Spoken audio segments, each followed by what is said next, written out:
SER Podcast. Este día que termina tiene varios nombres propios.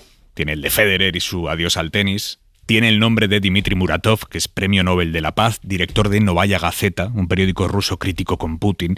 Le prohibieron ya seguir imprimiendo papel cuando criticó la invasión sobre Ucrania y hoy la justicia rusa le ha cerrado también la edición digital. Mordaza absoluta.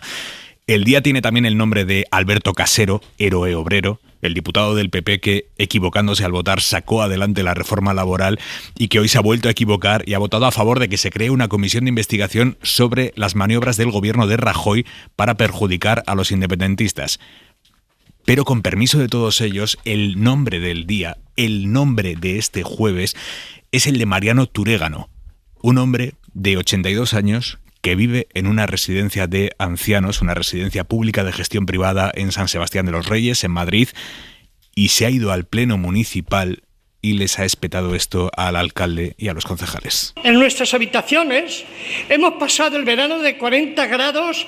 Algunos de nuestros compañeras y compañeros han sido hospitalizados este verano con altos niveles de deshidratación que agravan o desencadenaban otras patologías. Hemos trabajado mucho. Ustedes lo deberían de saber porque hoy disfrutan de privilegios que nosotros peleamos, no para nosotros, sino para ustedes. Eso no se consigue mirando para otro lado. Es insólito que hoy estemos aquí pidiendo vivir con dignidad. Así que no nos cuenten historias de competencias y pónganse a trabajar torciendo la voluntad de quien tiene la responsabilidad e intentar eludirla. Nos gustaría irnos de aquí con el compromiso de todos ustedes, los que nunca nos han escuchado y los que lo han intentado, de que van a ocuparse de nosotros. Vendremos, sí, es necesario, 1 y 1000 veces, hasta que entiendan que sí es su asunto. El tiempo es lo único que tenemos y pasa para todos. Esto es por nosotros, pero también por ustedes. En la cadena SER, Hora 25. Aimar Bretos. Jueves 15 de septiembre, en la mesa del análisis de Hora 25, José Antonio Zarzalejos, buenas noches. Buenas noches, Aimar. Lucía Méndez, ¿cómo estás? Hola, muy buenas noches. Y Jesús Maraña, muy buenas noches. Hola, buenas noches. El día en 2 minutos, Marina Fernández. El día en el que hemos puesto voz a las enormes diferencias según el código postal en la atención sanitaria. Más de 6 meses ya esperando que me haga la infiltración de espalda. 1 año, 2 meses y 11 días para una consulta que tiene que valorar esos lunares. Que no había cirujanos pediatras y entonces se iba a demorar incluso más de ese año. En una misma ciudad puedes conseguir cita para el médico de cabecera en un día o en un mes en función del barrio. Los datos se pueden consultar en cadenaser.com. 3 sentidos del voto diferentes en un mismo gobierno. El Congreso ha aprobado hoy la adhesión de Suecia y Finlandia a la OTAN con el apoyo del PSOE. Aquellos que defendemos al pueblo no podemos olvidarnos ni obviar ni ser equidistantes con el sufrimiento de otros pueblos. Con la abstención de Podemos. Que el parlamentos como lo de Suecia o Finlandia tomen la decisión que consideren adecuada, pero no será en nuestro nombre. Y con el voto en contra de Izquierda Unida. El primer día que Putin ha reconocido que su invasión de Ucrania genera dudas en Pekín. Lo ha dicho tras reunirse con Xi Jinping por primera vez desde el inicio de la invasión, mientras que von der Leyen se ha reunido en Kiev con Zelensky, al que ha prometido el apoyo de Europa tanto tiempo como sea necesario. Esto un día después de detallar von der Leyen el impuesto europeo a las energéticas, que aquí el PP, Pedro Rollán. El pronunciamiento de ayer de la Comisión es una enmienda a la totalidad a la política energética de este gobierno. Presenta como un revés para el gobierno cuando el Ejecutivo ya había dicho que su tasa se iba a asimilar a la propuesta europea. Le ha respondido el presidente del gobierno. Ha sido la Comisión proponer el impuesto a las grandes energéticas y quedarse el PP como se ha quedado. En la derecha europea hay una anomalía ibérica, porque si hay un partido obediente a las grandes eléctricas, es el Partido Popular Español. Y en nada, y 25, las 9:25 en Canarias, empieza en Tenerife la gran gala de la música en español, la gala de los premios Dial. Mucho alma, mucho sentimiento, mucha música en español, mucho directo, porque lo que mola de Cadena Dial es la apuesta por la música en directo. Entonces vas a ver a los artistas en su estado más puro. El afecto, la muestra de afecto, la simpatía de la gente, claro que me puede. O sea, Ana Guerra, Manolo García, Alejandro Sanz, Ana Mena, lo mejor de la música en español esta noche en esta gala y siempre en Cadena Dial. Y en la contra de Hora 25, So, ladies and gentlemen, to our winner, and tonight, the first man to win an astonishing 20 Grand Slam titles, Roger Federer.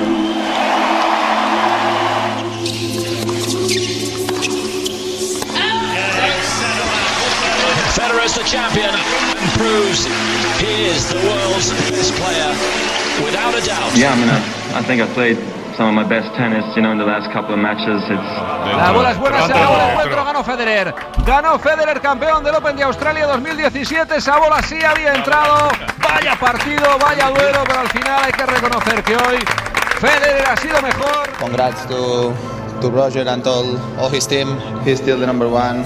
He's still the best. Manuel Javois, buenas noches. ¿Qué tal, Aimar? Buenas noches. Se retira Federer, historia del tenis, historia de la elegancia en el tenis, Javois. Una época, Federer, que en la pista fue un adolescente melenudo, rebelde y desapacible, terminó jugando al tenis como debe aspirar cualquiera a vivir después de su adolescencia, con la naturalidad con la que hacemos cosas que nos vienen dadas, como respirar. Y con Federer se podía ir a favor o no, dependiendo de su rival. Muchas veces los españoles fuimos en su contra, pero nunca se le podía desear el mal, nunca se le podía desear la derrota, jugase contra quien jugase, porque la clase mundial con la que jugaba el tenis, el estilo que él tenía, refundó de alguna manera este deporte, le devolvió una aristocracia y un sentido que traspasaba la pista. No era ya un juego, era una aspiración. Los golpes de Federer, la ejecución de esos golpes, era la manera canónica que el tenis había encontrado para reivindicarse. Una emoción tan íntima y personal que resistía la comparación con cualquier arte. Se debe aspirar a jugar al tenis como jugaba Federer. Se debe aspirar a escribir y a amar y a comportarse en la vida con los demás, es decir, sin artificios, sin hipérboles, sin impostura, sin sobreactuación. Lo más importante de Federer es que jugaba al tenis de tal manera que no sabías dónde acababa el brazo y dónde empezaba la raqueta. Era uno de esos seres privilegiados que, como buen maestro, nos convirtió en privilegiados a los demás. Un beso, Javois. Hasta mañana. Un beso, chao. Vamos a hablar esta noche del barómetro del CIS, del impuesto a las energéticas, de todos los temas políticos que tenemos sobre la mesa, pero hoy en la cadena SER estamos haciendo una radiografía del problema real al que se enfrentan millones de españoles y que condiciona no solo sus vidas, sino muchas veces su salud. Son las listas de espera en la sanidad, un problema transversal en todo el país, aunque bastante más pronunciado en algunas comunidades que en otras. Miguel Ángel Muñoz Encinas, buenas noches. Hola Aimar, buenas noches. Vamos a hacer un recorrido por toda la escalera sanitaria, desde que pedimos cita en el centro de salud hasta que pasamos por el quirófano. Vais a poder comprobar las profundas diferencias en la calidad asistencial dependiendo de dónde vivamos. Empezamos con Ana María en Zaragoza. Para poder pedir a mi médica de cabecera una medicación, tardan 15 días en darme la cita. Para conseguir cita en atención primaria, los tiempos de espera varían mucho, incluso dentro de la misma ciudad, dependiendo del centro de salud que te toque. En Baleares, por ejemplo, la espera media ronda la semana, como en la Comunidad Valenciana, donde hay algunos centros de salud en los que se puede tardar más de un mes en conseguir cita. Mientras en Navarra, Castilla-La Mancha o La Rioja te la pueden dar en 24 o 48 horas como media. Una vez que hemos pasado por la atención primaria, nos derivan al especialista, como a Juan Carlos, en Toledo. A primeros de septiembre fuimos a consulta con el pediatra para nuestra hija de 9 años. Es una niña con muchos lunares, con lo cual nos deriva a consulta con el dermatólogo, con el especialista, y aunque nos avisó que se tardaría un poco en tener la cita, pero para nuestra sorpresa el día 6 de septiembre nos llaman de la Consejería de Sanidad para darnos cita, e inicialmente al decirnos 17 de noviembre dábamos por hecho que era una espera de 2 meses y poco, pero la sorpresa fue que no, que era 17 de noviembre de 2023. Las citas difieren mucho de una especialidad a otra y hay casos sangrantes, como el que acabamos de escuchar, o el del Servicio de Urología de Cataluña, que tiene una lista de espera media, repito, media, de 5 meses. En el capítulo de las consultas al especialista, Aragón y Canarias son las comunidades que peor están. El tiempo medio de espera supera los 4 meses. Sin embargo, en Asturias, Baleares o Andalucía rondan los 2 y en La Rioja te atienden incluso en menos de un mes. Tras acudir al especialista, nos piden una prueba diagnóstica. Le han derivado cefalea crónica, te mandan la resonancia, el proceso es muy lento. Entre una cosa, otra, los 5 o 6 meses estamos esperando. Esto sucede en Sevilla, pero es que en Baleares el tiempo medio de espera para la realización de pruebas diagnósticas supera los 6 meses. En Asturias hay que esperar como media más de 3. En Madrid, Extremadura, Castilla-La Mancha o Castilla y León, en torno a 2. En La Rioja y Murcia, incluso en menos de un mes de media. ¿Y en el resto de comunidades? Se preguntarán. Pues no lo sabemos porque no facilitan los datos. Y tras la prueba diagnóstica, llega el momento de pasar por el quirófano. Ya nos informó la especialista que estaban dando plazo de 1 año, que podíamos reclamar en atención al paciente una vez pasados 6 meses, pero en atención al paciente nos dijeron que era un poco inútil, que no había cirujanos pediatras y entonces se iba a demorar lo que fuera, incluso más de ese año. El hijo de María lleva más de 1 año esperando una intervención preferente en Toledo. Como la casuística es muy variada, hemos buscado un ejemplo que nos ayude a dibujar el panorama, un ejemplo común, una operación traumatológica, de rodilla o de cadera. Y aquí también afloran notables diferencias entre comunidades. Las esperas medias van desde los aproximadamente 3 meses en Galicia, Navarra o Madrid, hasta casi los 6 meses en Extremadura o Cantabria. ¿Qué conclusiones sacáis? Lucía, empiezo por ti. Bueno, pues yo creo que a mí me parece que informaciones como la que habéis dado pues exigen que que las instituciones públicas se pongan las pilas, ¿no? Yo creo que en España y además es que bueno, hablando con todos las personas encargadas, las gentes de los gobiernos de las comunidades autónomas, gente del gobierno central y los responsables políticos, todos saben que ese problema existe y todos saben que eso tiene que resolverse y tiene que resolverse con una solución global en toda España. Es decir, no vale que cada autonomía haga sus cosas y haga resuelva sus problemas ella sola. O sea, los asuntos de la sanidad, los asuntos de la política social tienen que ser necesariamente un pacto y un pacto de Estado, ¿no?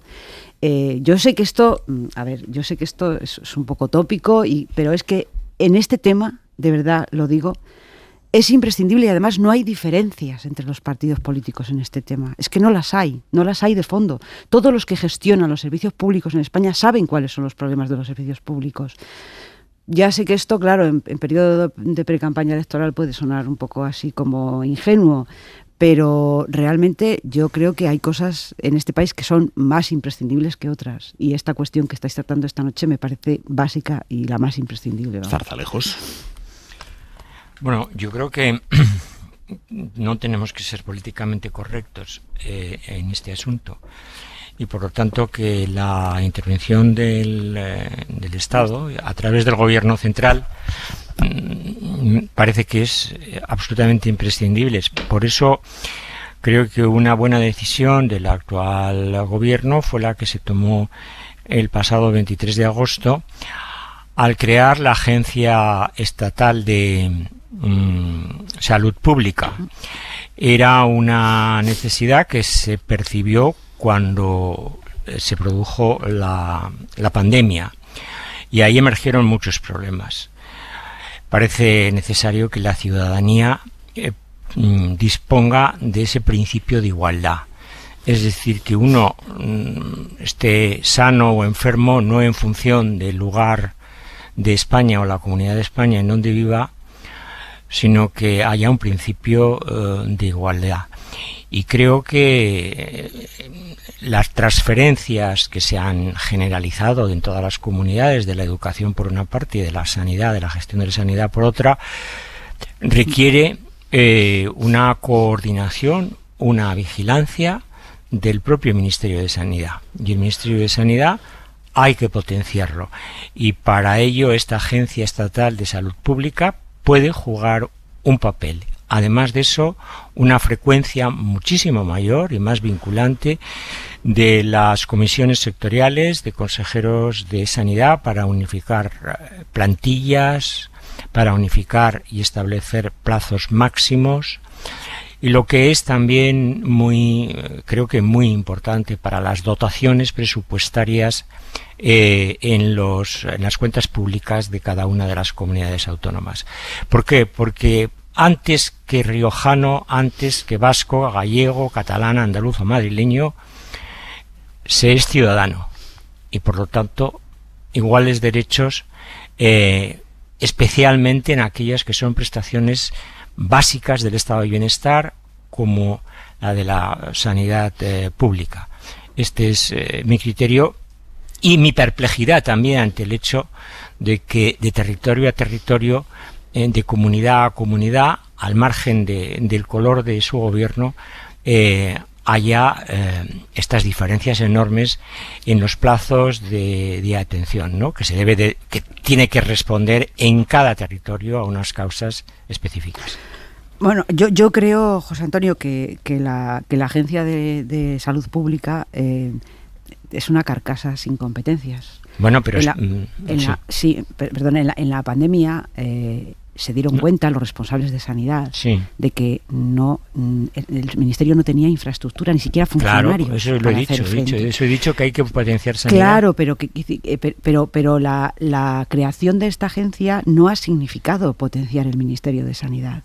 El Ministerio de Sanidad sigue siendo esa carcasa vacía que da instrucciones genéricas, y todos los presidentes autonómicos saben, sobre todo los que tienen más población, que son los que tienen más problemas, o sea, las comunidades más pobladas evidentemente son las que tienen más problemas, pero también hay problemas en cuanto a la sanidad rural, en la España vacía, es decir, hay muchos problemas, y yo creo que yo he escuchado a muchos responsables autonómicos, a muchos decir, esto es imprescindible, este pacto. Lo he escuchado. Pero Lucía, perdóname, tengo delante la referencia del Consejo de Ministros y decía que era característica de esta agencia que primero tiene que desarrollarse, elaborarse a través de una ley. Se hará de una ley por la vía de urgencia, como señaló Isabel Rodríguez, la ministra portavoz. No hay definición de su sede. Y lo que se pretende precisamente es que esta agencia cohesione la política sanitaria general y de salud pública. Es decir, que por una parte haya cohesión y por otra parte haya también prevención. Por lo tanto, me parece que este es un buen instrumento que podría ayudar. Otra cosa, además, que tú señalas, y es cierto, nos encontramos, hablando con el ministro Illa, era evidente, se encontró con un ministerio que no tenía ni siquiera una Secretaría de Estado, tenía simplemente una Secretaría General, nada más. Ni apenas funcionarios, porque estaba vaciada, puesto que la gestión se había transferido, ¿no? Ahora ya se ve que esto, pues es una cosa que hay que corregir. Se ha empezado a corregir con la agencia, pero queda efectivamente un terreno enorme para evitar la perplejidad que provoca la información que nos ha proporcionado nuestro compañero, ¿no? Vamos a escuchar a Jesús Maraña. Sí, bueno, para empezar, cualquiera que haya intentado recabar datos alguna vez sobre la sanidad pública en España puede valorar el trabajo de vuestro equipo y de Miguel Ángel Muñoz Encinas. Un auténtico infierno. Claro, porque es que hay que ir comunidad por comunidad y te encuentras además con lo que también destacaba el compañero, que es una opacidad que a mi juicio no es en ningún caso justificable. Es decir, si algo debe servir para una mejor gestión de la sanidad pública es, para empezar, tener una buena información sobre la sanidad pública y una información rigurosa, transparente, con unos criterios homologables, etcétera, etcétera, ¿no? Hay mucho trabajo por hacer ahí. Yo, recogiendo el guante que decía José Antonio sobre no ir a lo políticamente correcto, creo que para que haya cualquier tipo de pacto o de consenso en un tema capital, en un mimbre fundamental del estado del bienestar, para empezar hay que creer en ello, es decir, hay que creer en lo público y en la necesidad de que haya una sanidad pública potente con los recursos pertinentes, etcétera. Y estamos viendo que después de las supuestas lecciones que teníamos que sacar de la pandemia, hay comunidades que recortan la atención primaria o la sanidad pública y otras que mantienen los recursos o que los aumentan, y eso son apuestas de contenido político, de principio político, ¿no? Yo creo que tenemos que ser conscientes de esto, porque donde se produce y donde se refleja la brecha famosa de la desigualdad que sigue ensanchándose, pues es en la sanidad pública, es en la educación pública, es en la relación entre el código postal y la atención o la eficacia o la posibilidad de acceder a los servicios sanitarios públicos o a los servicios de educación, etcétera, ¿no? Quiero destacar también un elemento positivo. Bueno, en el mismo trabajo se destaca que la atención urgente a asuntos como la oncología, los problemas cardiovasculares, los ictus o los accidentes es en todas las comunidades inmediata. Todavía tenemos fortalezas, ¿no? Lo triste es que después de todo lo que ha pasado, pues no consigamos que esto se ponga en común, ¿no? Y yo coincido también con lo que comentaba Zarzalejos. La Agencia de Salud Pública me parece que es un paso importante, que efectivamente hay que cargar de contenido, hay que cargar de recursos y hay que hacerlo eficaz. Y para eso también las comunidades autónomas tienen que ceder en ese asunto y estar de acuerdo que se necesita una coordinación, se necesita unos criterios comunes, etcétera, etcétera. Bueno, y hablaba Jesús de la sanidad y de la educación. Vamos a hablar de educación en unos minutos con la ministra de Educación, Pilar Alegría, que va a estar aquí en Hora 25, pero antes. Mañana se reúnen los vocales conservadores y progresistas del Consejo General del Poder Judicial para ver si ya de una vez se desbloquea el nombramiento de los 2 magistrados del Tribunal Constitucional que tiene que nombrar el Consejo. Algunos vocales conservadores de ese Consejo están torpedeando esa renovación. Tenía que haberse hecho como tarde el martes pasado, porque así lo fija la ley, pero esos vocales conservadores lo están dilatando, están echando un pulso, porque no les gusta la ley.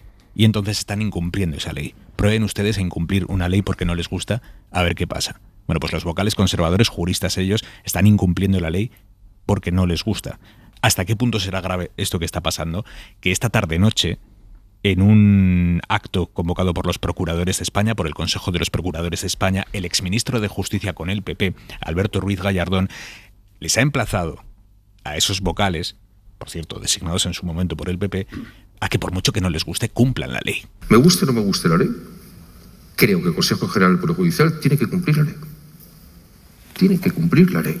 Si la ley es la ley, como decía antes, un juez demócrata no es un juez que practica la democracia, es un juez que aplica la ley aprobada legítimamente por el órgano legislativo y por lo tanto creo que el Consejo General del Poder Judicial debe de elegir a los 2 magistrados del Tribunal Constitucional para que el gobierno haga lo mismo. Claro, esto contrasta con lo que sostenía anoche en La Sexta Alberto Núñez Feijóo. Él dice que estos jueces no incumplen nada. ¿Está incumpliendo la ley la cúpula del Poder Judicial? Se ha acabado el plazo, de momento esas 2 plazas que tenían que haber elegido. ¿Está incumpliendo la ley? En mi opinión, no. Pero la ley dice que tendrían que haberse elegido ya. Sí, yo no conozco ninguna ley que le diga el legislativo al Poder Judicial que tiene que hacer una cosa en un plazo. No conozco ninguna ley así. Es muy llamativa esta situación, Maraña. Bueno, lleva siendo llamativa casi 4 años, nada menos, ¿no?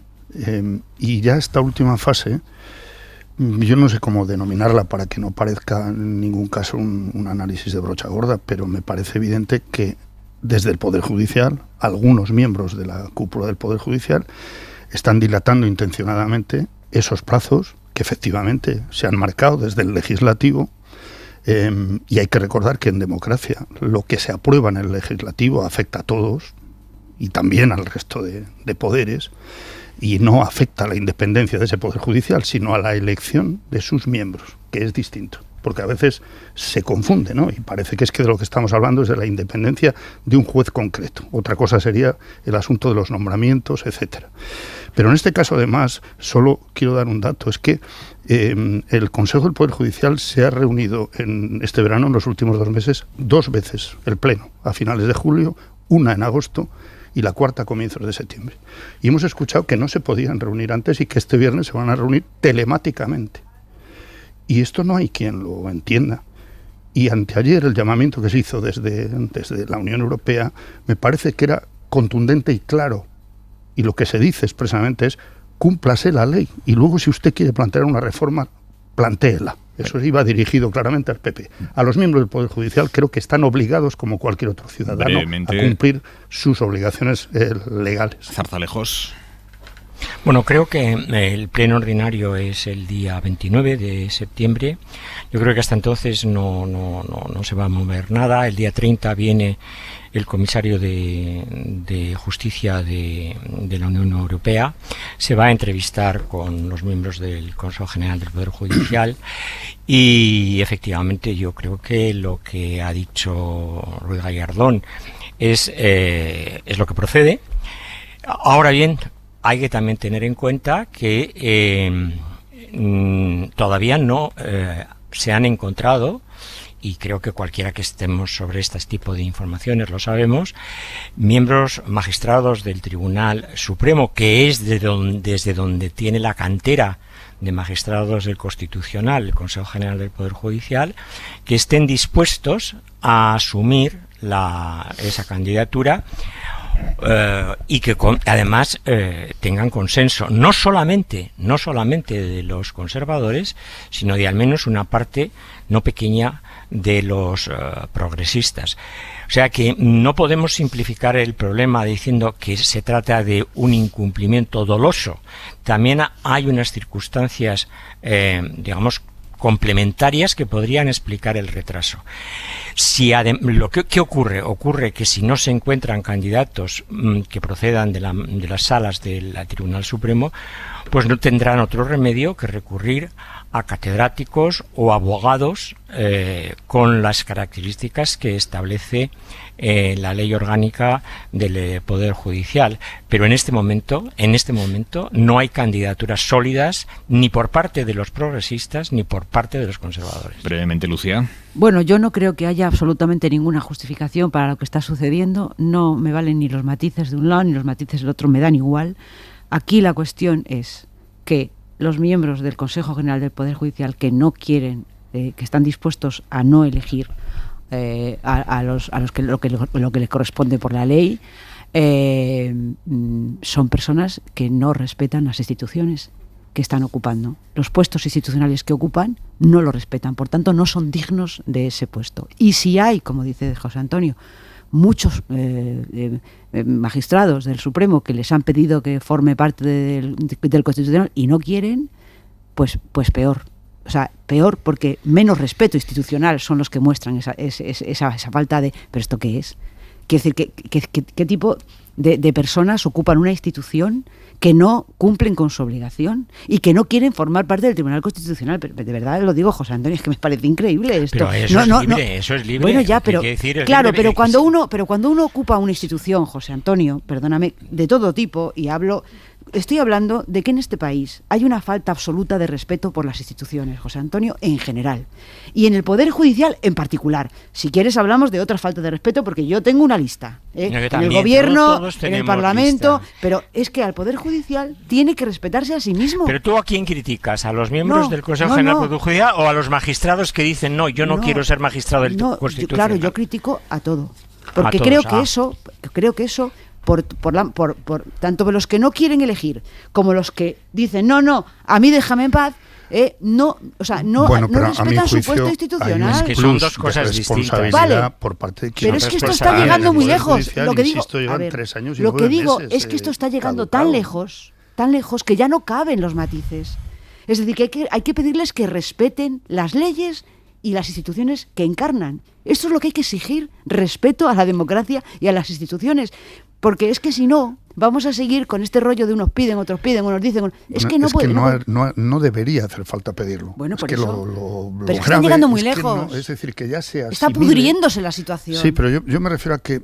A ver, hay un asunto en el que a mí me parece que no caben equidistancias. Es decir, si alguien está 3 veces, que sepamos, con un acuerdo prácticamente firmado, y decide por motivaciones, las que sean, que han ido variando con el tiempo. Estoy hablando ahora mismo de la responsabilidad del principal partido de la oposición. Sí, pero no estamos hablando de eso. Pero luego, de lo que hablamos ahora, que es de los miembros del Poder Judicial, la primera vez que después de hacer un discurso casi idéntico en lo que era la petición de renovación y la apelación a la renovación por parte del presidente del Poder Judicial, por primera vez, hace una semana, amenaza con la dimisión. Es decir, asume que o se da un paso ya contundente para avergonzar a la propia institución, con la carga y con el coste que eso tiene. Bueno, pero es que lleva hace 3 años y 9 meses que se podrían haber dado pasos, creo, desde el propio Consejo del Poder Judicial para obligar o forzar a quien no haya querido. Pilar Alegría, ministra de Educación y Formación Profesional, buenas noches. ¿Qué tal? Buenas noches. Ministra, ha empezado ya el curso con la nueva ley educativa ya aplicándose en las aulas de los cursos impares y no ha sido el apocalipsis que decían muchos que iba a ser. No sé qué balance hace usted de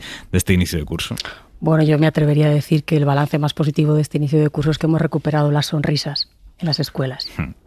después de 2 años difíciles de pandemia y a pesar de las dificultades y a pesar de la situación, es verdad que ahí también supimos dar un ejemplo, ¿no?, como país, porque recuperamos enseguida esa presencialidad, nuestros niños, nuestros hijos pudieron ir a la escuela, pudieron seguir formándose en ese espacio seguro y yo en esto siento reiterarme, ¿no?, pero creo que no hay que olvidarse tampoco de agradecer, ¿no?, a los maestros y a los profesores y, en fin, a toda la comunidad educativa ese gran esfuerzo. Y es verdad, hemos empezado aplicando esta nueva ley educativa, no ha habido ningún apocalipsis, es más, me atrevería a decir que hay muchos profesores ilusionados porque por fin una ley recoge esa nueva forma también de enseñar y de aprender. Hay comunidades que no han aprobado todavía sus decretos en los que tienen que recoger su parte de los contenidos de las asignaturas de esta nueva ley. Los directores y profesores en muchos casos han tenido que hacer sus planes en base a borradores.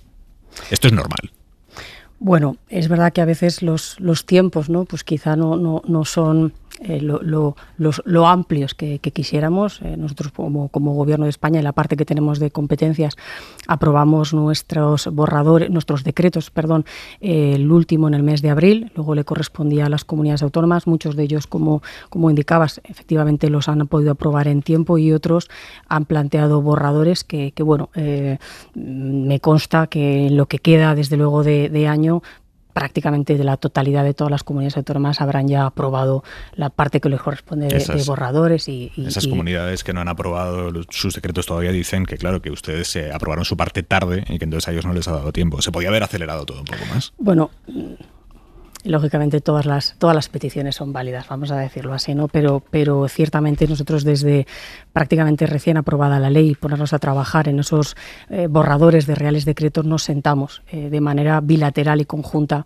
con todas las comunidades autónomas, les trasladamos lo que estábamos trabajando en nuestros borradores precisamente para que ellas pudieran, ¿no?, poner en marcha también los documentos que les correspondía.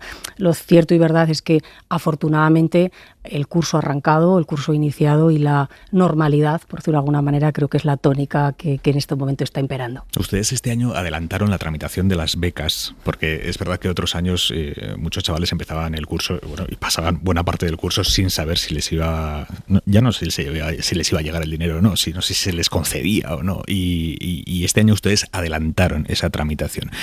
Con el inicio de curso, todos los estudiantes ¿han recibido el dinero o saben si son adjudicatarios de becas? Efectivamente, adelantamos 4 meses, concretamente. Yo creo que lógicamente una de las responsabilidades que tienes cuando gobiernas es mejorar las cosas. Y ciertamente éramos perfectamente conscientes que ahí teníamos trecho, ¿no?, por mejorar, y hemos conseguido adelantar este tratamiento de las becas 4 meses, es decir, en verano. Antes incluso ya para el mes de junio, julio, ya los estudiantes ya empezaron a conocer, a saber si iban a recibir beca este primer curso, este curso que he arrancado yo. Lógicamente ahora el segundo paso, si me permites, es adelantar o pagar, empezar a pagar lo antes posible esa beca que desde luego este último medida, ¿no?, de las 400 euros más que hemos aprobado en el Parlamento va a empezar ya también a pagarse a estos becarios en este primer mes de septiembre, porque quiero recordar que eran 400 euros, 100 euros por cada mes hasta el mes de diciembre. ¿Y las becas en general cuándo se ingresan? Pues empezamos a ingresar a partir de finales de este año. A finales de este año una parte y a principios del año 2023 el resto. Las comunidades han despedido a 16.000 de los en torno a 33.000 docentes que se contrataron extra en el año de la pandemia. Hay muchos directores de colegios y muchos profesores que dicen esto es una oportunidad perdida brutal. Bueno, es un dato, ¿no?, que ha dado una organización sindical. Nosotros, lógicamente, tenemos otros datos que no corresponden 100% con estas cifras. Bueno, es una realidad que dista mucho o va por barrios. Hay comunidades autónomas que han mantenido una parte muy importante de esos refuerzos que contrataron en estos dos últimos años de pandemia, y es verdad que, por ejemplo, el territorio por el que tenemos competencias, ¿no? Es verdad que a veces esto de hablar de competencias es un poco complejo, ¿no? para el oyente, pero en Ceuta y Melilla, que es donde el Ministerio de Educación tenemos la competencia, hemos mantenido, incluso incrementado la plantilla de profesores, y también le diré que en estos primeros meses de inicio de curso escolar vamos a ir viendo también cómo esos números van variando en aumento. En este inicio de curso hemos conocido dos supuestos casos de acoso escolar brutales, el de Izan en Baleares, unas colonias de verano, y el de Saray en Zaragoza, una cría que se está recuperando en el hospital después de caer de un cuarto piso hace nada, el viernes pasado. ¿Tiene algún dato de cómo van las investigaciones de esos casos, más allá de las investigaciones policiales que se puedan hacer, las investigaciones escolares? ¿Qué ha fallado en esos casos para que se llegue hasta ese punto? Mira, sobre esta cuestión me gustaría plantear dos aspectos que me parecen importantes. Desde luego, la primera, manifestar mi profundo rechazo, ¿no?, sobre este tipo de actuaciones de acoso escolar, de ciberbullying, y desde luego no solo hay que actuar cuando se conocen este tipo de casos hasta las últimas consecuencias. Efectivamente, los dos casos que me nombraba están abiertas investigaciones policiales, sino que lo más importante es poner todos los recursos que tenemos a disposición para prevenir este tipo de situaciones y, sobre todo, este tipo de comportamientos. Y es lo que estamos haciendo. Bien, es verdad que el poder prevenir este tipo de acoso escolar es una responsabilidad también en la que estamos llamados todos. Toda la comunidad educativa, pero me atrevería a decir la sociedad en su conjunto. Y desde luego, añado otra cuestión que me parece fundamental, porque lógicamente estos días, ¿no?, estamos todos viendo y escuchando con sentimientos muy entristecedores, ¿no?, las noticias de estos dos casos, pero creo que también es importante reconocer que en nuestro país el apego que tienen los estudiantes a su escuela, a su entorno escolar, es un apego positivo. Es decir, ¿existen casos de este tipo? Sí. Y cuando haya un mínimo caso, cuando se detecte el más mínimo caso, hay que actuar con la máxima celeridad. Pero creo que también hay que reconocer que la generalidad es que, afortunadamente, en nuestro país, nuestros jóvenes van a estudiar y van a formarse a centros escolares donde se genera o donde hay un entorno saludable y positivo. De hecho, en el último informe de PISA del año 2018, España es el tercer país con el mejor clima escolar. Y esto atiende a las respuestas que se hicieron a todos los estudiantes que participan en el informe de PISA, y nuestro país, como digo, es el tercer país. Con esto, no, por supuesto, no le resto ninguna importancia, faltaría más. Le digo que tenemos que seguir trabajando. De hecho, saben que la propia ley educativa recoge por primera vez lo que se conoce como el coordinador de bienestar, que va a estar en todos los centros educativos. Hemos puesto en marcha el Observatorio Estatal de Convivencia, que llevaba prácticamente una década sin ponerse en funcionamiento, donde estamos coordinados comunidades autónomas, sindicatos, en fin, todos los que estamos implicados en esta tarea, para trabajar sobre todo en la prevención y en la detección de estos casos. Sobre ese coordinador de bienestar que recoge la ley, que es obligatorio en todos los centros, claro, hay muchos profesores que dicen es que no está bien definido cuál es la función de este coordinador de bienestar. Tampoco sabemos quién tiene que ser en cada centro, cada comunidad tiene que terminar eligiendo el suyo. No está claro si se le libera o no de otras horas, o es una figura que está ahí más estética que otra cosa. Bueno, la verdad que lo que es la figura del coordinador en las escuelas y en los centros educativos, no para esta tarea, llevan existiendo desde hace mucho tiempo. Por ejemplo, para las tareas extraescolares o para la biblioteca, es verdad que la función de este coordinador va a ser distinta. Pero mire, ayer mismo tuvimos una reunión ya en el Ministerio con todas las comunidades autónomas para establecer un poco las funciones de este coordinador, incluso trabajar también con primeras pruebas piloto con las comunidades autónomas. De hecho, la mayoría de las comunidades autónomas, muchas de ellas, han puesto ya en funcionamiento este nuevo coordinador, y hay otras que lógicamente lo están valorando para, en definitiva, encontrar, ¿no?, a esa persona que sea capaz, ¿no?, de recoger todos esos protocolos o todas esas medidas para fundamentalmente prevenir este tipo de situaciones. Y de la misma manera, y es algo que nos trasladan el profesorado y que hay que atender, cada vez se enfrentan, ¿no?, a un alumnado lógicamente más diverso, con otras complejidades, y hay que ayudar también al profesorado y a los maestros a mejorar la formación para poder también atender a este tipo de situaciones que quizá pues hace un tiempo existían o existían de otra forma. Una cosa que me ha llamado la atención es que España, corríjame, pero no tiene una estadística oficial sobre casos de acoso escolar. ¿Se va a crear algo parecido? ¿Sería bueno para detectar la dimensión del problema? Pues claro, no deja de ser complejo, ¿no? Porque piense que ciertamente hay actuaciones que se detectan en el mismo entorno educativo. Por ejemplo, uno de los casos por el que me preguntabas, el caso de Izan en este pueblo mallorquín. El acto de acoso, por ejemplo, sí que es verdad que sucedió en unas escuelas, pero mientras estaba participando en unas colonias de verano, ¿no? Con lo cual, por eso digo que seguro que tiene una cierta complejidad no poder hacer esta estadística, pero sí que, desde luego, a través de este observatorio estatal, como digo, que capitanea, no sé si es el término más adecuado, ¿no? Pero que coordina, mejor dicho, el Ministerio de Educación, queremos, ¿no?, trabajar sobre esta cuestión y sobre todo a mí me parece fundamental seguir poniendo todos los medios posibles para atender fundamentalmente a la prevención. Ministra, ¿comparte la propuesta del Partido Socialista de Madrid de que los colegios públicos abran de 7 de la mañana a 7 de la tarde para que puedan acudir allí los hijos de las familias cuyos padres, madres tienen que irse a trabajar antes de que empiece el cole de los críos o que no puedan ir a recogerlos a las 4 de la tarde? ¿Usted está de acuerdo con esa propuesta? Sí, estoy de acuerdo. Yo creo que es la realidad, ¿no?, que nos afecta a la práctica totalidad, ¿no?, a muchísimas familias de este país. Yo creo que todas las medidas que vayan en el buen sentido de ser incluso más eficaces y más eficientes en el propio uso de las instalaciones educativas que tenemos, pero el poder también plantear esta medida exige que lo hagamos bien. Es decir, los docentes, los maestros, profesores tienen que dedicarse, digamos, a su horario para poder seguir formando y educando, y ahí, lógicamente, el poder ampliar ese horario, como se planteaba, ¿no?, por parte del Partido Socialista en este debate del Estado de la Comunidad estos días, tendrá que hacerse, por supuesto, a través de esa contratación, ¿no?, de auxiliares, y que, lógicamente, tendrá que estudiar y valorar, espero, la Comunidad Autónoma de Madrid. Ministra de Educación y de Formación Profesional, contamos el lunes aquí unos datos en la cadena SER que son muy llamativos, son específicamente de Cataluña, pero son bastante extrapolables al resto del país. La mitad de los alumnos que inicia FP en Cataluña no la terminan. La mitad. ¿Qué falla ahí?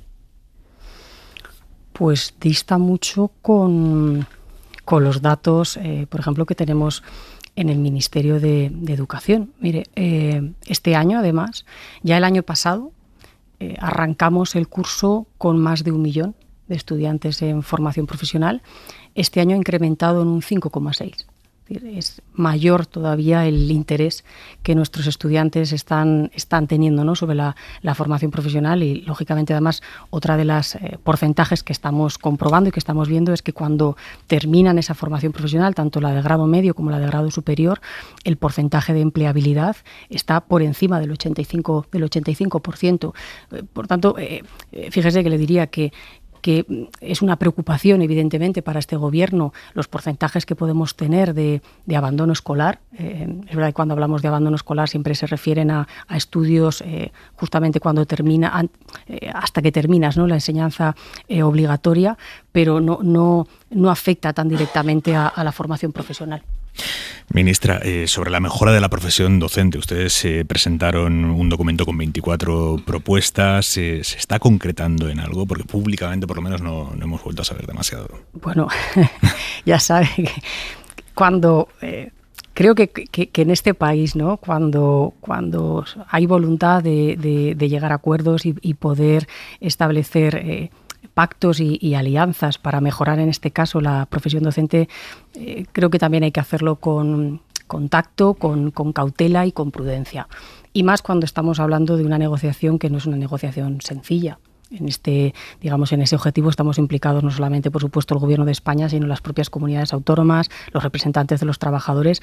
Les trasladamos a todos ellos este documento los meses antes de irnos de verano. Estamos ya recogiendo propuestas y, de hecho, ya estas semanas ya se han puesto en marcha las distintas mesas para ir avanzando. A mí en un primer momento comenté, y lo sigo manteniendo, que creo que que lo más importante es ir pudiendo llegar a acuerdos. Y el tiempo, cuando se lleguen a esos acuerdos, en este aspecto me parecen secundarios. Creo que lo realmente imprescindible en este asunto es esa capacidad que estamos detectando y sobre todo esas ganas de poder llegar a acuerdos en temas concretos, pero demos tiempo al tiempo. Dice el tiempo es secundario, pero claro, la legislatura le queda un año, ministra. ¿Va a haber un estatuto que regule la carrera de los profesores antes de que termine la legislatura? Bueno, desde luego ese es el interés. De hecho, no lo ha habido en estos más de 40 años y si este documento va avanzando en buena línea y los acuerdos van cumpliéndose, más que cumpliéndose, se van acordando, el objetivo final sería poder llegar, ¿no?, a ese estatuto. Vamos a ver si es posible. Y mantiene la intención de fijar una prueba de acceso para magisterio, que se montó una polémica enorme. Bueno, estamos con él, ya saben que hemos puesto en marcha, ¿no?, una nueva prueba de evaluación. Es verdad que si aprobamos una ley donde cambia las formas de enseñar, cambia la forma de aprender, pareciera lógico que también hay que cambiar la forma de evaluar. Pero a la vez le diré que los cambios, para que se produzcan positivamente, hay que hacerlo de una manera pausada. Y por eso también hemos decidido que la puesta en marcha de esta nueva EBAU sea gradual.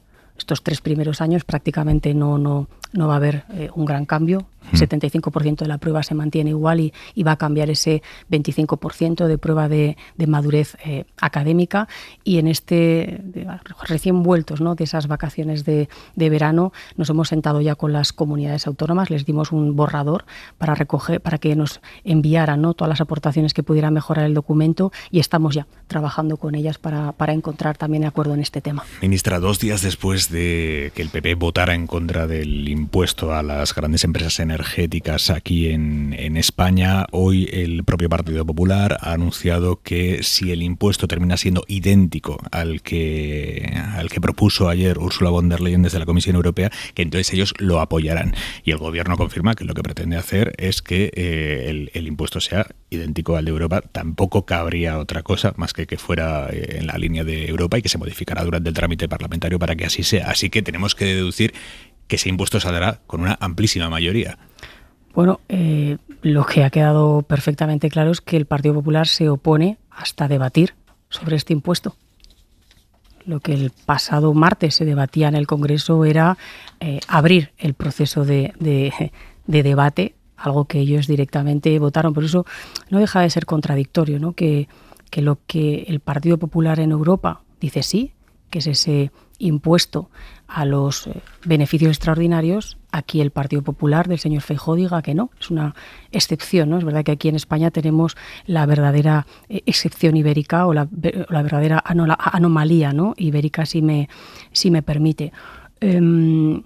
Lo que me resulta muy, muy curioso, escuchaba esta tarde a un dirigente del Partido Popular decir, bueno, como nos han pillado con el pie cambiado, estamos abiertos a negociar este impuesto a las entidades energéticas si retiran el impuesto a las entidades financieras.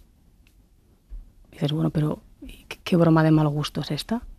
Quiero decir, o mejor dicho, ¿qué intereses oculta el Partido Popular? O dicho de otra forma, ¿qué intereses defiende el Partido Popular?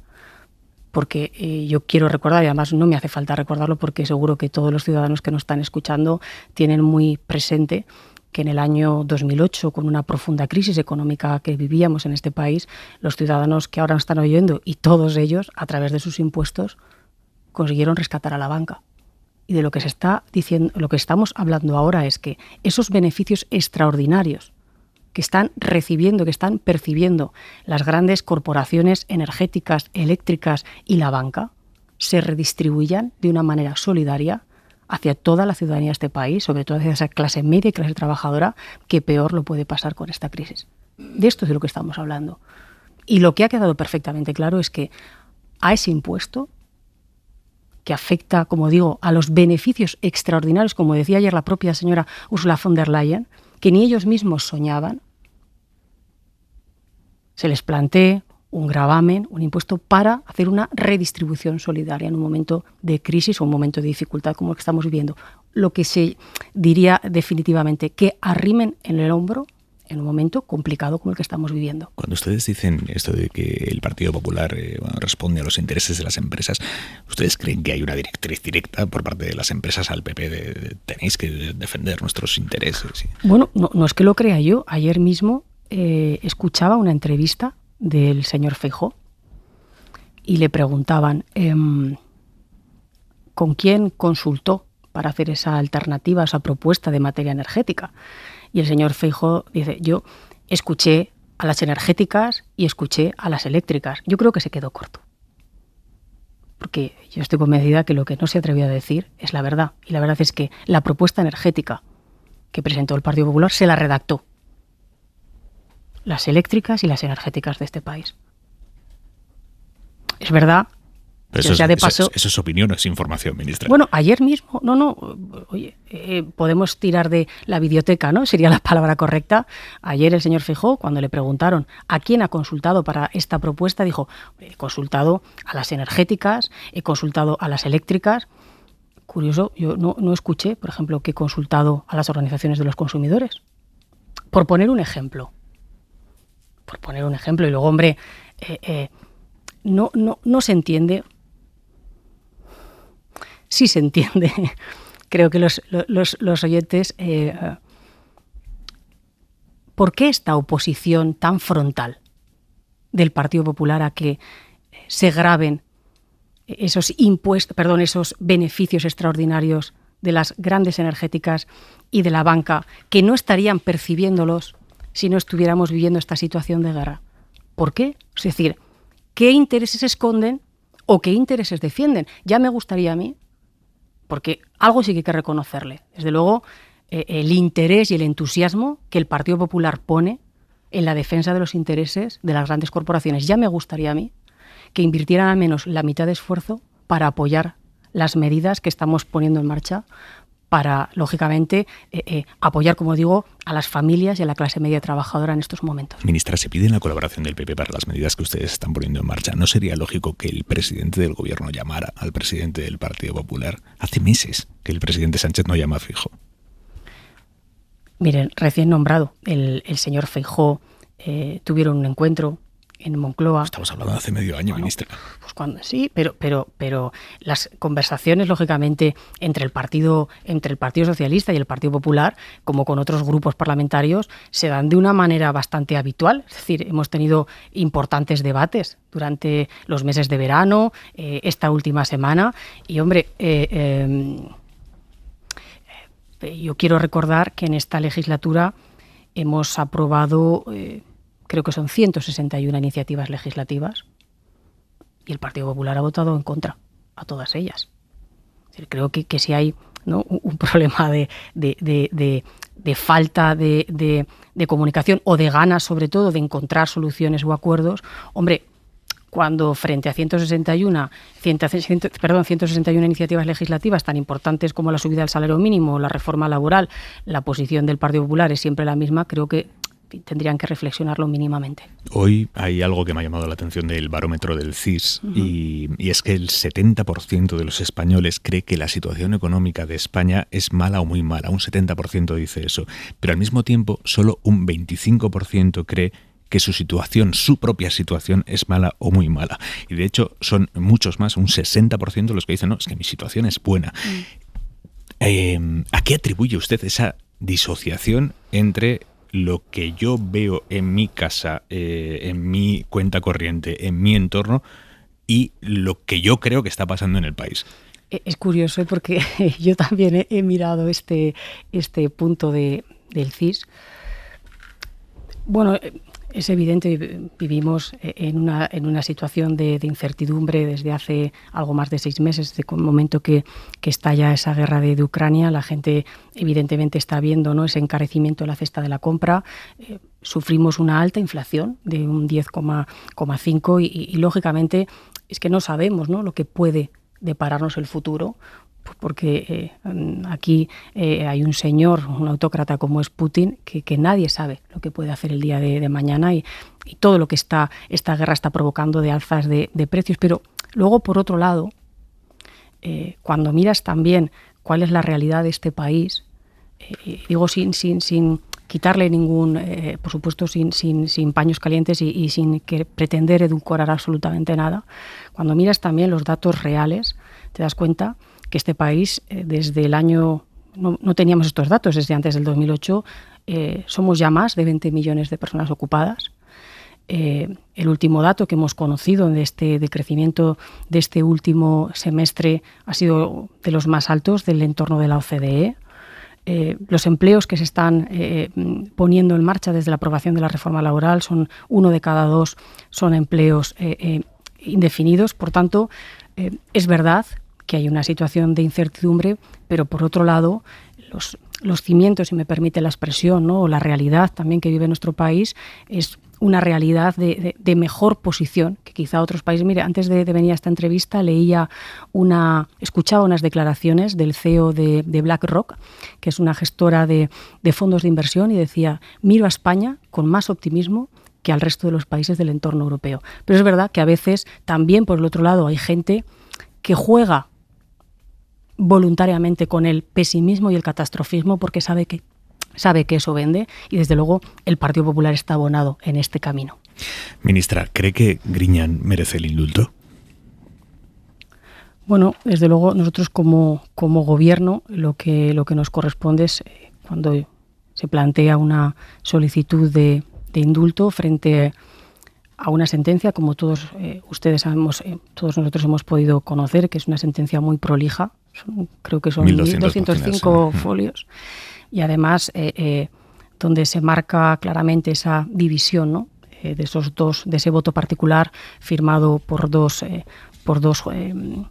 juezas, por 2 letradas. Desde luego a nosotros lo que nos corresponde, como digo, como gobierno es estudiar esa sentencia, estudiar sobre todo la motivación de ese voto particular, y como cualquier otro proceso de solicitud de indulto que sabe que está recogido por la Constitución española, lo miraremos con la misma legalidad y con la misma transparencia que hemos hecho siempre. Sí, pero no es cualquier otro caso, ministra. Es una decisión políticamente incómoda para este gobierno en año electoral. Bueno, le digo que desde luego nosotros actuaremos con la misma transparencia que como cualquier otro expediente. Podemos ya ha dicho que ellos no estarían de acuerdo con el indulto. Bueno, ya le digo, aquí hay un procedimiento legal de cumplimiento de la ley y trabajaremos, como digo, siempre con arreglo a la misma y con la misma transparencia. Ministra, ¿usted está cómoda con este doble papel de ministra y portavoz del partido, azote de Feijóo? Ese es el papel que le han diseñado. Bueno, no sé si... Bueno, no que le han diseñado. Entiendo que también usted ha participado de ese diseño, pero quiere decir, su papel en este momento es el de, como portavoz del partido, el de aplacar a Feijóo. Bueno, yo soy una mujer, por supuesto, comprometida con mi país, con mi gobierno, y por otro lado, efectivamente, soy también una mujer que lleva ya muchos años, también es verdad, militando en el Partido Socialista, y creo, ¿no?, que nos corresponde también desde el partido seguir explicándole a la gente, a la ciudadanía, todas las medidas y todos los avances que está poniendo en pie el Gobierno de España, y también, por supuesto, denunciar, ¿no?, si me permite, o trasladar contundencia a la hora de manifestar las distintas tergiversaciones o las posiciones contrarias que puede plantear el Partido Popular. O sea, que ahí estamos. ¿Le preocupa quemarse? Quemarse, no sé a qué se refiere. Quemarse políticamente, achicharrarse, estar todo el día zumbando a la oposición, y que eso... No es una cuestión de estar zumbándole. A mí lo que me corresponde, como digo, es seguir gestionando la responsabilidad que en este momento ostento en el Ministerio de Educación, y como portavoz del partido. Además me siento, en fin, muy implicada, porque como digo, hace muchos años que tengo una ligazón con el Partido Socialista, y mi responsabilidad, y además lo hago de mil amores, ¿eh? Como os le diría, seguir explicando lo que hace este gobierno, lo que hace mi gobierno. Ahora bien, cuando el Partido Popular traslada información que no es cierta, o quiera generar esa incertidumbre a la ciudadanía, o trasladar ese pesimismo, nos va a tener también ahí enfrente. Nosotros somos de los que optamos por las soluciones y por la esperanza. Pilar Alegría, ministra, portavoz federal del Partido Socialista, gracias. Buenas noches. Buenas noches, muchísimas gracias por la invitación. Maraña, Zarzalejos, Lucía, es muy crítico el gobierno, lo acabamos de escuchar, con la posición que ha fijado el PP esta semana respecto al impuesto a las empresas energéticas, primero votando en contra aquí en el Congreso y después tratando de subirse al tren cuando Bruselas propuso un impuesto en la misma dirección. Vuestro análisis, Maraña, empiezo por ti.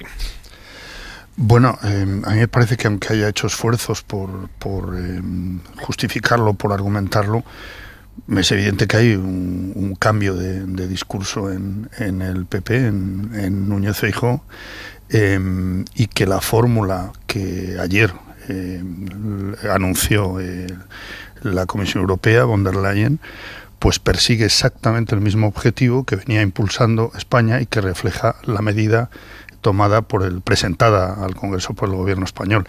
Las fórmulas son distintas, una se centra en gravar los beneficios extraordinarios y la de aquí lo hace sobre la facturación. Es una diferencia que es verdad que está ahí y que el debate a mí me parece que sería interesante. ¿Cuál es más eficaz o cuál puede ser más beneficiosa o más rápida de recaudar, por ejemplo, ¿no? Pero el debate es que no está ahí. Es que lo que se pretende decir ahora es que lo que se calificó en su día, no hace tanto, por parte de Feijóo como una medida podemita, que es como la calificó, sin entrar en esos matices que estoy diciendo de las diferencias entre la fórmula de Bruselas y la de aquí, pues pues lo que pasa es que se ha visto el PP un poco dejado en evidencia porque Bruselas ha entrado en, a mí me parece, un cambio de paradigma que es de una u otra manera la intervención, la regulación de los mercados a lo que ideológicamente se venía oponiendo siempre el PP, ¿no? Está yendo por detrás y yo creo que argumentándolo a mi juicio de una manera que no responde a la realidad. Y por último, de este asunto, ayer me llamó todavía más la atención que Feijóo anunciara que en cuanto le sea posible y si llega al gobierno, eliminará la excepción ibérica. Es que la demostración de que la excepción ibérica, aunque los precios de la electricidad sigan estando muy altos para cualquier bolsillo, tenemos ahora mismo la electricidad más barata de Europa. Es decir, hay una diferencia que es clara, que son unos 2.500 millones ya ahorrados, digamos, ¿no?, con esta medida. Me parece, sinceramente, grave que se anuncie precisamente la eliminación de una medida que está protegiendo y que está beneficiando a los españoles. Lejos. Bueno, si el señor Feijóo llega al gobierno y está en condiciones de hacer eso, la excepción ibérica ya habrá vencido, porque como es temporal y vence el año que viene, pues no habrá lugar. Es una medida exclusivamente temporal para España y Portugal, y la motivación que aducía Feijóo es que estábamos subvencionando, lo cual es cierto, el gas, al gas que se envía a Francia. Vamos a ver, una cosa, yo creo que cómo se llega a una finalidad es fundamental. No tiene nada que ver la proposición de ley que ha planteado, no ahora, sino al final del periodo de sesiones anterior, el grupo parlamentario socialista y Izquierda Unida, Unidas Podemos, y lo que ha propuesto la presidenta de la Comisión de la Unión Europea. En primer lugar, porque lo que propone ella es una tasa, y lo que en España se propone es un gravamen de carácter no tributario, cosa completamente distinta. Segundo, es muy diferente gravar la facturación, los ingresos totales de una compañía energética, que los beneficios extraordinarios en lo que excedan del 20% más de los obtenidos en un periodo anterior que todavía está por determinar, que eso es lo que votó favorablemente también el Partido Popular. Yo creo que las cuestiones de carácter técnico son, digamos, muy farragosas, y es muy importante, y es donde yo creo que se ha equivocado el Partido Popular, y en cambio en donde el Partido Socialista ha estado más perspicaz, es en que no ha sabido explicar las diferencias que hay entre la propuesta de la Comisión y lo que implica la proposición de ley del gobierno, de los grupos parlamentarios.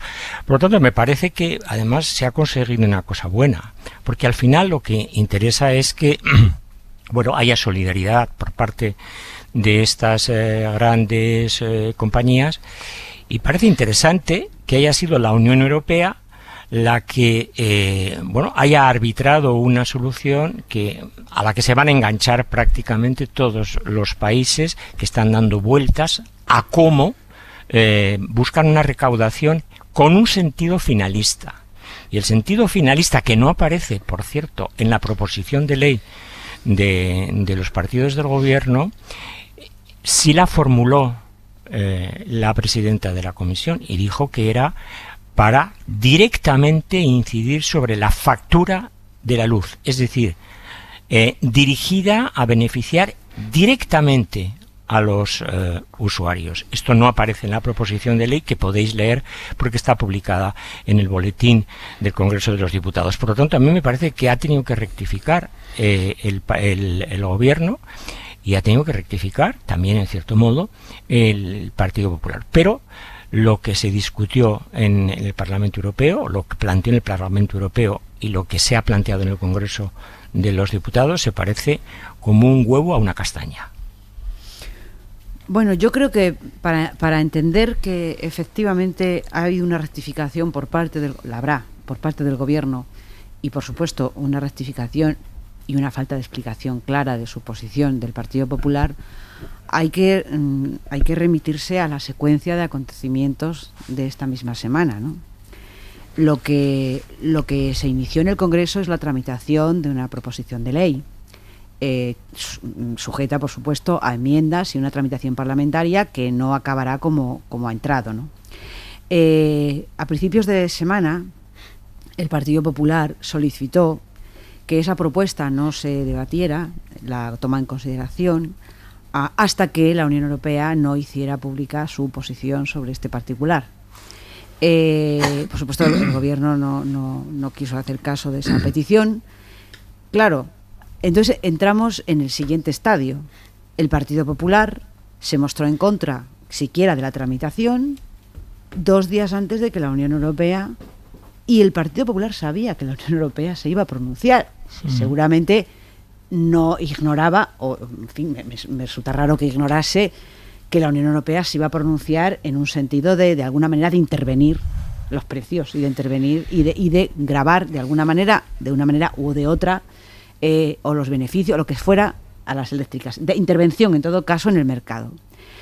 Si el Partido Popular no sabía que la Unión Europea se iba a pronunciar, la única explicación que puede haber para que, digamos, no tuviera un poco de cautela, ¿no?, para esperar a que la Unión Europea se pronunciase, es que a lo mejor no sabían que la Unión Europea se iba a pronunciar en ese sentido, porque evidentemente es un error un poco simple, ¿no? Es decir, es un error estratégico que cuesta trabajo entender, ¿no?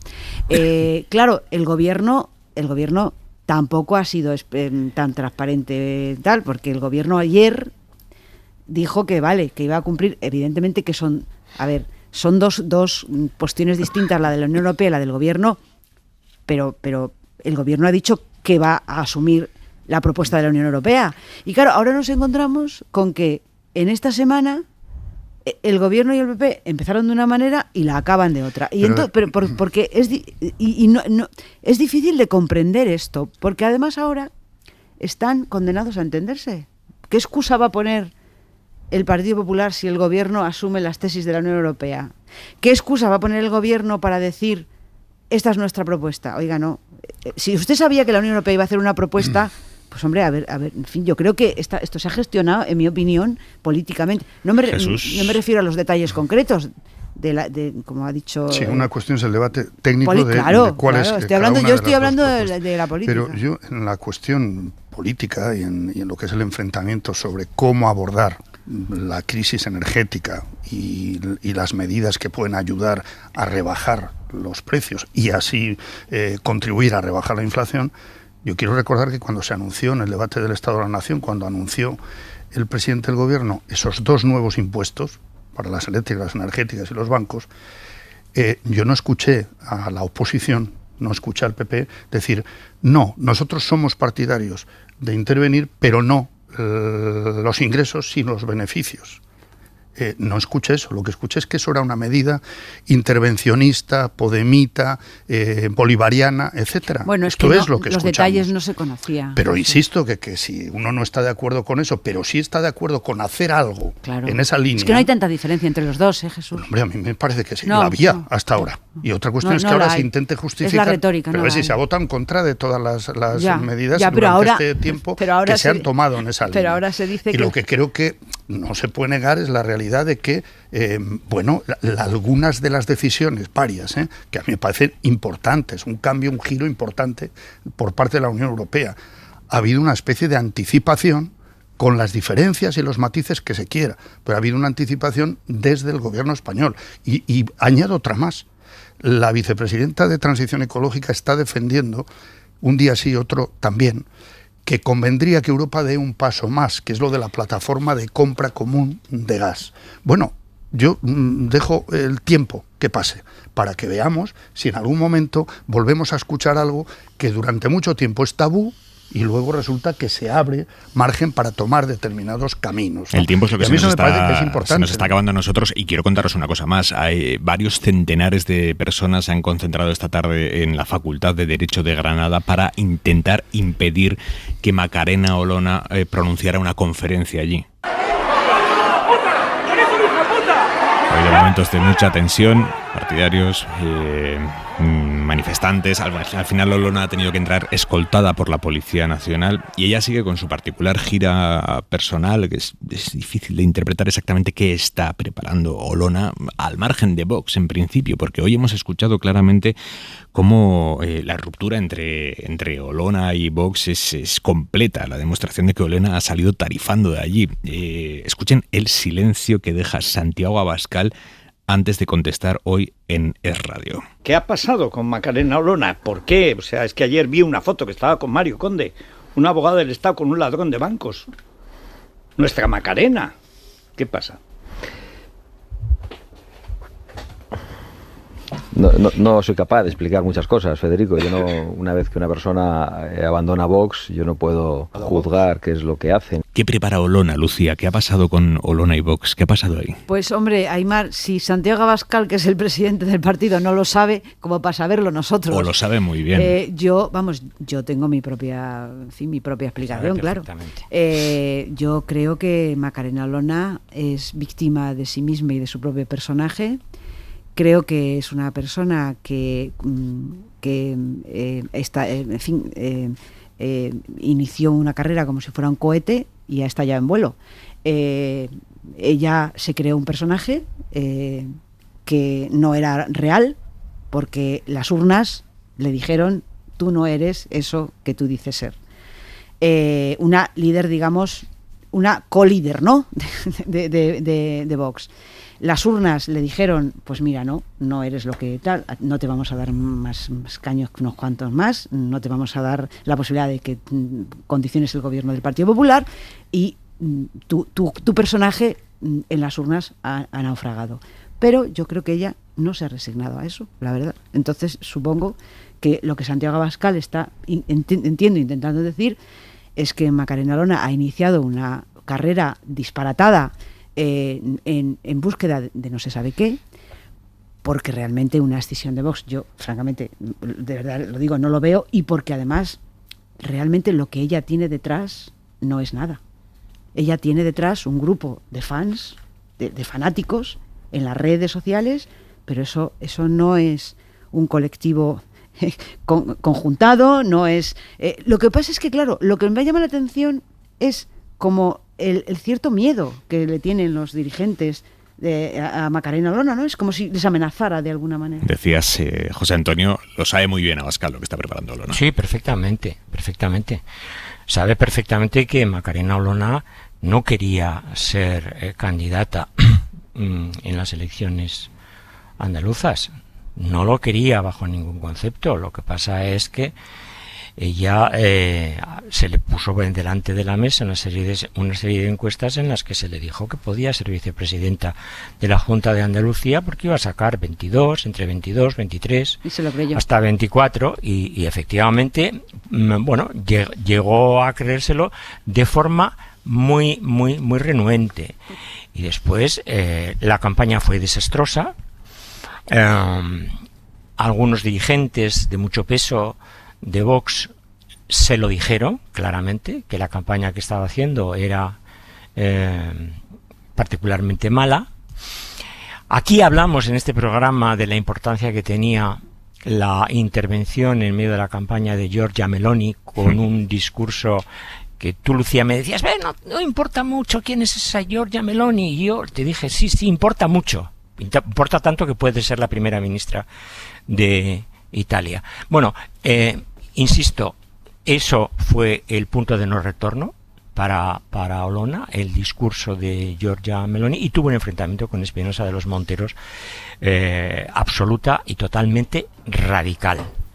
Y sencillamente petó efectivamente su personaje, lo que ella había creído que era, pues se desvaneció de la noche a la mañana y ahora está errabunda haciendo el Camino de Santiago, dando conferencias aquí y allá. Pero vamos, todo esto es una cosa absolutamente fugaz y pasajera, que detrás no hay absolutamente nada consistente. Y desde luego, efectivamente, no hay ninguna escisión de Vox ni nada parecido. ¿Abascal lo sabe? Claro que Abascal lo sabe. Es más, Olona, la única persona que respeta dentro de la dirección de Vox es a Santiago Abascal. Venga, vamos a ponerle al programa el punto y 25. Joaquín Estefanía. Achique de espacios. El achique de espacios es una técnica que se utiliza en el fútbol y que consiste en dejar al adversario con el menor campo posible para que no pueda maniobrar bien. Hace tiempo que esta táctica se ha trasladado al mundo de la política e incluso al de la economía. Conforme pasan los días del otoño, el panorama se engrisece. Los organismos pronosticadores, públicos y privados, reducen las expectativas. A pesar de las medidas correctoras que toman los gobiernos de uno u otro signo ideológico, sube la inflación, aumenta el precio del dinero y se estrecha el crecimiento que produce el bienestar. Se reducen los márgenes de actuación y aumentan las fuentes de inestabilidad. Es el momento de esquivar las diferencias y abrir los consensos más imprescindibles, so pena de que por las rendijas del escenario político se cuele, como ha sucedido estos días en la socialdemócrata Suecia, o como puede suceder en 10 días en la eurocomunista Italia, el espectro de la división y del achique de espacios que tanto conocimos en un pasado que creíamos que no volvería jamás. Un fantasma recorre Europa. Punto y 25. Y esta noche en la que Federer ha dicho adiós, viene al larguero, Manu, una de las pocas personas en el mundo que le ha ganado más partidos a Federer que los que ha perdido ante él. Eso no lo podemos decir ni tú ni yo, por ejemplo. Yo desde luego no, ya te lo digo. Pero lo puede decir nuestro siguiente protagonista, que enseguida va a hablar de Federer en un ratito. Abrimos con Escariolo y luego veremos quién es ese tenista español, extenista, que le ha ganado más que ha perdido. Una pista. Sí. Cobra de la SER. Quédense aquí, señores. Abrimos el larguero. Hasta mañana. Adiós. Suscríbete a Hora 25. Todos los episodios y contenidos adicionales en la app de Cadena SER y en nuestros canales de Apple Podcast, Spotify, iVoox, Google Podcast y YouTube. Escúchanos en directo en la SER de lunes a viernes a las 8 de la tarde.